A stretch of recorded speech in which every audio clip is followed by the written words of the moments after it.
আজ আমি আলোচনা করব সন্তানের আচরণগত আগ্রাসন বা আচরণগত বিভিন্ন ধরনের যে অসঙ্গতি সেগুলোর প্রতিকারে আমাদের অভিভাবকদের কি করণীয়। আজকের আলোচনা এই প্রসঙ্গে।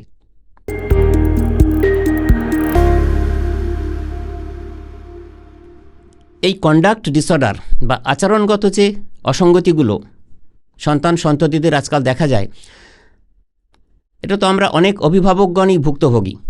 তো তার অনেক কারণ, পরিবেশগত কারণ তো আছেই, কেননা বাইরের পরিবেশ অনিয়ন্ত্রিত, অনেক বিকৃতির মধ্যে তারা বড় হচ্ছে দেখতে দেখতে, বাইরের জগতে, টেলিভিশনে, সব জায়গায়। তো অতিরিক্ত আদর ভালোবাসা এটা করতে পারে, অতিরিক্ত শাসনেও এটা হতে পারে। এসব অনেক কারণে কিন্তু আচরণগত আগ্রাসন দেখা দেয়।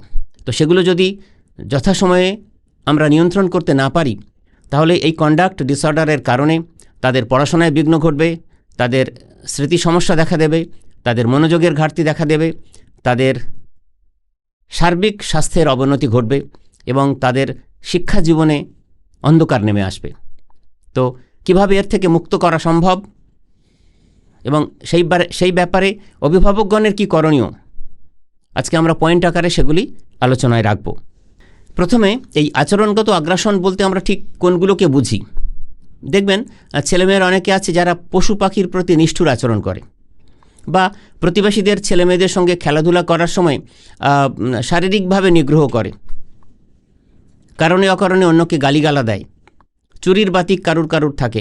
এ ধরনের অনেক আচরণগত আগ্রাসন বা অসঙ্গতি আমাদের ছোটদের মধ্যে আজকাল অনেক বেড়ে চলেছে।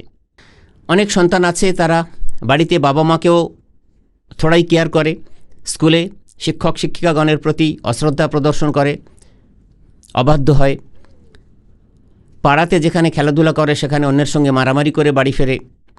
এ ধরনের অনেক সমস্যা, নিজের ইচ্ছে মতো কাজকর্ম করে, রাতে ভিতে বাড়ির বাইরে চলে যায় কোথাও পরিবারের লোকজনকে না জানিয়ে।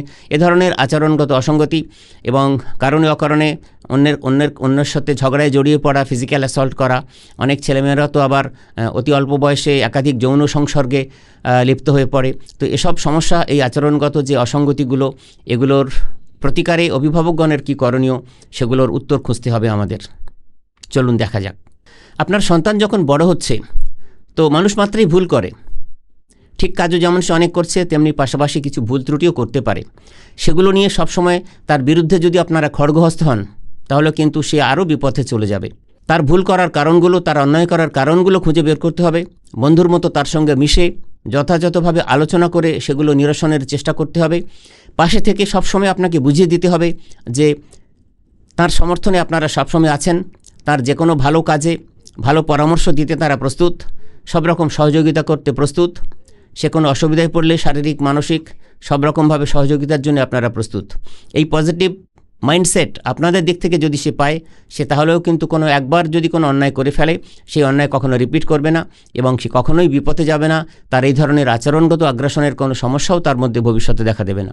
অনেকে আছে ছেলে মেয়েদের এই কন্ডাক্ট ডিসঅর্ডারের জন্য বাবা মায়েরা প্রথমেই কিছু না বোঝার আগেই গায়ে হাত তুলে ফেলেন, ফিজিক্যাল অ্যাসল্ট করেন। সেটা কখনোই করা চলবে না, কেননা সেটাতেই সবচেয়ে বেশি হিতে বিপরীত হয়। আপনাদের প্রতি আপনার সন্তানের শ্রদ্ধা চলে যাবে, ভালোবাসা চলে যাবে, আপনাদেরকে এড়িয়ে চলতে শুরু করবে এবং জেদ চেপে বসবে, অহংকার চেপে বসবে। কেননা ছোটদের মধ্যেও আত্মসম্মানবোধ প্রবল, মনে রাখবেন। তো সেখানে যখন আপনি আঘাত করেছেন, অত কঠোরভাবে মেনে নিতে পারে না।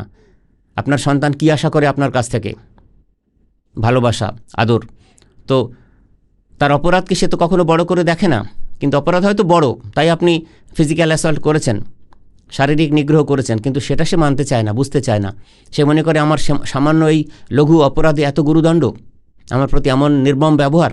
তো আপনাদের প্রতি বীতশ্রদ্ধ হবে এবং ওই ধরনের অন্যায় কাজকর্মে আরও বেশি করে জড়িয়ে পড়বে, নেশাদ্রব্যের দিকে এগিয়ে যাবে।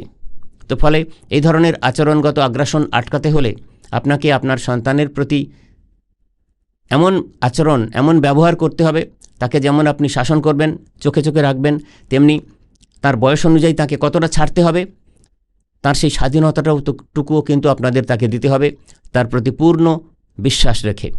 এটা করতে পারলে আপনার সন্তানের কোনো ধরনের এই যে বিহেভিয়ারাল ডিসঅর্ডার্স, এগুলো দেখা দেবে না। এই যে অ্যাডোলেসেন্ট পিরিয়ড,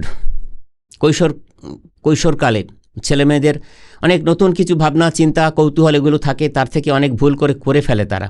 তাহলে একবার ভুল করে ফেললে তার জন্য তাকে শাস্তি দেওয়া চলবে না, অন্যদের কাছে ছোট করা চলবে না, প্রতিবেশীদের কাছে, আত্মীয় স্বজনদের কাছে সে ব্যাপারে কিছু জানানোরই দরকার নেই। সে যা করেছে সেটাকে কেন্দ্র করে সেটা কতটা অসামাজিক বা কতটা অন্যায়, সেটা তাকে আপনি যদি সুন্দরভাবে ভালোবাসার মাধ্যমে বুঝিয়ে বলতে পারেন, তাহলেও কিন্তু সেই অন্যায় পথ থেকে সে সরে আসবে। কেননা তাকে যদি ভালোবেসে, একটা কথা মনে রাখবেন যে শক্তি কখন আমাদের প্রয়োজন হয় না, শক্তি পেলেই না মানুষ অপব্যবহার করে।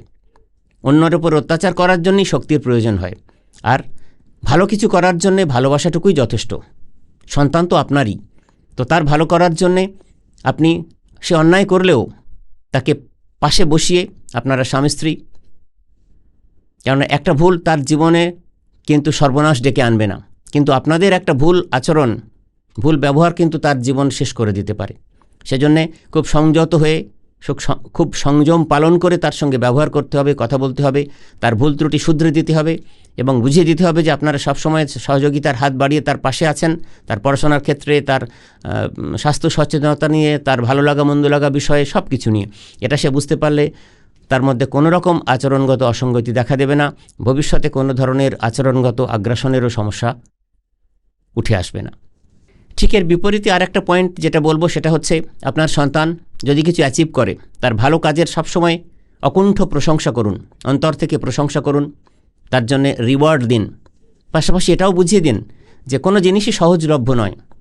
তাহলে কোনো কিছু অ্যাচিভ করার জন্যে যে পরিশ্রম, যে সাধনা করা দরকার, সেটুকু করার পরে তার জন্য যদি আপনি কিছু রিওয়ার্ড দেন ছোট ছোট, তাহলে সে বুঝবে যে তার এই পরিশ্রমের ফসল হিসেবে সে রিওয়ার্ডটি পেল। আবার সে এও বুঝবে যে বিনা পরিশ্রমে কিছু না করে কিছু অর্জন করা যায় না, কিছু সম্মান পাওয়া যায় না। তো এই ব্যালেন্সড লাইফ তাকে যদি আপনি দিতে পারেন, আপনাদের সুশিক্ষাই আপনার সন্তানকে সুশিক্ষিত করে তুলবে এবং তারা আচরণগত অসঙ্গতির হাত থেকে বিরত থাকবে। অনেক সময় আপনাদের অনেক চাওয়া পাওয়া সন্তানের উপর চাপিয়ে দেন, এটা আমরা অনেকেই করি। তো প্রত্যাশার চাপ কিন্তু অনেক টেনশন ডেকে আনে, তার থেকে তারা দিশেহারা হয়ে গিয়ে কিন্তু অনেক অসঙ্গত আচরণ করে বসে। আপনাদের উচিত সেগুলোর ব্যাপারে যত্নবান হওয়া। প্রত্যেক ছাত্রের আইকিউ এক হয় না, অনেক উচ্চ হয় না। তাহলে তার সীমিত সামর্থ্য নিয়ে তার শিক্ষা জীবনে সে তার মতো করে সাফল্য অর্জন করবে, সেটা আপনারা মেনে নেবেন। এটাই হচ্ছে নিয়ম। আপনার প্যারেন্টিং স্কিলস প্রয়োগ করে আপনার সন্তানকে সেগুলো শেখাতে হবে, বোঝাতে হবে এবং আপনাদের আচরণেও সেটার যেন প্রমাণ পাওয়া যায়। তার উপর কিছু চাপিয়ে না দিলে, কেননা তার ভালো লাগা মন্দ লাগা, সে কোন পথে এগোতে চাইছে, কোন পথে জীবনের সাফল্যের সিঁড়িতে উঠতে চাইছে, আপনার কাজ হবে তার সেই সিদ্ধান্তটাকে মেনে নেওয়া, সম্মান করা। আপনার কাজ হবে সেই পথে এগিয়ে চলার জন্য যেটুকু সহযোগিতা করা, সেটা আপনি যথাযথ করবেন। তাহলে এই যে টু ওয়ে কমিউনিকেশন, তার প্রতি আপনাদের আস্থা বাড়বে, আপনাদের প্রতিও তার আস্থা বাড়বে এবং সে শিক্ষা জীবনে, তার ব্যক্তি জীবনে তার সাফল্যের চূড়ায় উঠবে। কখনোই তার আচরণগত আগ্রাসনের সমস্যা দেখা দেবে না। নিজের সন্তানকে নিয়ে অনেক অভিভাবকগণকে দেখেছি অনেক দুশ্চিন্তায় ভোগেন। আমার ছেলেটা পড়াশোনায় ভালো নয়, আমার ছেলেটা এই পারে না, ফুটবল পারে না, ক্রিকেট পারে না। তো ব্যাপারটা তো এরকম নয়, সবাই সব পারবে এমন নয়। সে তার মতো করে সাফল্য অর্জন করছে, সেটাকে মেনে নিয়ে তার পাশে থেকে কখনোই প্রতিতুলনা করতে নেই। অমুকের ছেলে, সে পড়াশোনা এত ভালো, তো কারোর সঙ্গে কারোর তুলনা করতে নেই। সে তার নিজের মতো করে নিজের ছন্দে তার শিক্ষা জীবনে এগিয়ে যাবে। চেষ্টা করবেন তাকে ভদ্র আচরণ শেখাতে, কেমন করে মানুষের সাথে মিশতে হয়, কেমন করে পরিবারের মানুষজনের সাথে মিশতে হয়, কেমন করে স্কুলে সবার সাথে মিশতে হয়। এই আচরণ কিন্তু মানুষের জীবনে অনেক বড় ভূমিকা পালন করে। সেখানে যদি সে ভুল আচরণ করে, অন্যায় আচরণ করে, তার থেকে তার প্রতিদানে যেসব ভাষা সে শুনবে, তার থেকে তার মধ্যে তৈরি হবে টেনশন অ্যাংজাইটি, এবং টেনশন অ্যাংজাইটি হলেই কিন্তু নিজের প্রতি বীতশ্রদ্ধ হবে, আত্মসম্মান বোধ কমে যাবে, আত্মশ্রদ্ধা কমে যাবে এবং তখনই কিন্তু আস্তে আস্তে তার আচরণগত অসঙ্গতি দেখা দেবে। ফলে এগুলো কাটিয়ে ওঠার জন্যে আপনাকে তার পাশে থাকতে হবে। এই সহমর্মিতাই হচ্ছে সবচেয়ে বড় চাবিকাঠি, যা দিয়ে আপনার সন্তানকে আপনি সুস্থ রাখতে পারেন, সুন্দর রাখতে পারেন।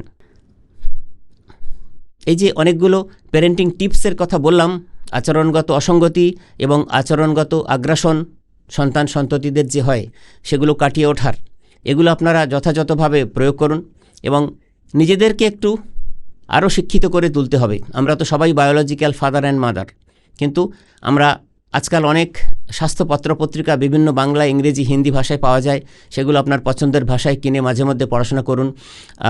আমাদের সবার হাতে স্মার্টফোন, আমরা চেষ্টা করে অনেক কিছু নিজেরা শিখে নিতে পারি। ফলে এই যে কন্ডাক্ট ডিসঅর্ডার, বিহেভিয়ারাল প্রবলেমস, এগুলো থাকলে কিন্তু আপনার সন্তানের পড়াশোনার ক্ষতি হবে, তার প্রকৃত মানুষের মতো মানুষ হয়ে গড়ে ওঠারও ক্ষতি হবে। তো ফলে সেগুলো ঠিকভাবে করানোর জন্যে আপনাকে প্রকৃত শিক্ষায় শিক্ষিত হয়ে উঠতে হবে এবং আপনাকে হয়ে উঠতে হবে আপনার সন্তানের রোল মডেল। ধন্যবাদ। আপনারা সবাই সপরিবারে সুস্থ সুন্দর থাকুন।